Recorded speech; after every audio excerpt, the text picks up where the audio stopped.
रूस और यूक्रेन के बीच युद्ध चल रहा है।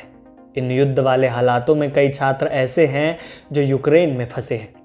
भारत सरकार भारत के छात्रों को भारत वापस लाने के लिए ऑपरेशन गंगा चलाए हुए है, लेकिन भारत सरकार और नरेंद्र मोदी सरकार के विरोधी कुछ तर्क देते हैं और कहते हैं कि भारत सरकार गंभीरता से छात्रों को वापस लाने का प्रयास नहीं कर रही है।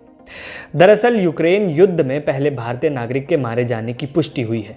मेडिकल की पढ़ाई कर रहे छात्र का नाम नवीन कुमार है और वह कर्नाटका का रहने वाला है।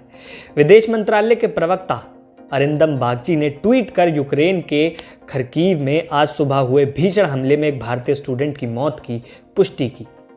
भारतीय विदेश मंत्रालय के प्रवक्ता अरिंदम बागची ने कहा, गहरे दुख के साथ हम पुष्टि करते हैं कि आज सुबह खरकीव में गोलाबारी में एक भारतीय छात्र की जान चली गई।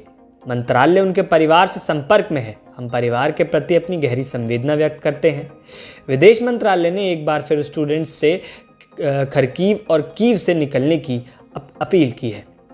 विदेश मंत्रालय के मुताबिक भारत के विदेश सचिव ने रूस और यूक्रेन के राजदूतों को तलब किया है और उनसे तुरंत खरकीव और बाकी शहरों में रह रहे भारतीय नागरिकों को सुरक्षित निकाल देने की अपील की है। बताया गया है कि रूस और यूक्रेन में भारत के राजदूत भी लगातार सरकार से बात कर रहे हैं, छात्रों की सुरक्षा सुनिश्चित करने की कोशिश कर रहे हैं।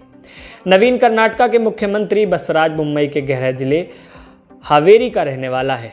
घटना के बाद सीएम बोम्मई ने नवीन के परिवार से फोन पर बातचीत की और दुख जताया। इसके साथ ही सीएम बोम्मई ने नवीन के परिवार को भरोसा दिलाया कि सरकार नवीन के शव को लाने की पूरी कोशिश कर रही है। नवीन की मौत पर कांग्रेस के पूर्व अध्यक्ष राहुल गांधी ने दुख जताया है। राहुल गांधी ने ट्वीट कर कहा, एक भारतीय छात्र नवीन की यूक्रेन में जान चले जाने की दुखद खबर मिली है। उनके परिवार और दोस्तों के प्रति मेरी हार्दिक संवेदना। मैं दोहराता हूं, भारत सरकार को सुरक्षित निकासी के लिए एक रणनीतिक योजना की आवश्यकता है। हर मिनट कीमती है। दरअसल भारत सरकार और नरेंद्र मोदी के विरोधी ये कहते हैं कि भारत सरकार उतनी गंभीरता से छात्रों को वापस लाने का प्रयास नहीं कर रही है और इसका तर्क वो ये देते हैं कि यूक्रेन में 20,000 से ज़्यादा छात्र हैं जो पढ़ाई करने गए हैं, वे भारतीय छात्र हैं और अभी तक मात्र 200 या 500 के बीच ही छात्रों को वापस लाया गया है। और भारत सरकार इतने कम छात्रों को वापस लाने के बाद ही ऑपरेशन गंगा को ऐसे प्रोजेक्ट कर रही है मानो कि कितना बड़ा काम कर दिया हो। विरोधी कहते हैं कि जब तक भारत का एक एक छात्र वापस नहीं आ जाता, भारत सरकार और मोदी सरकार को ऑपरेशन गंगा का क्रेडिट लेने का कोई हक नहीं है। इसका एक प्रतीक भारतीय जनता पार्टी के कुछ नेताओं के बयान पर भी दिखता है, यानी कि भारतीय जनता पार्टी के नेताओं ने भी विरोधियों को मौका दिया है। दरअसल केंद्रीय मंत्री प्रहलाद जोशी ने एक टीवी चैनल से बात करते हुए कहा कि विदेश में पढ़ने वाले 90% medical student NEET exam pass नहीं कर पाते हैं। सोशल मीडिया पर लोग इस बयान को असंवेदनशील बता रहे हैं।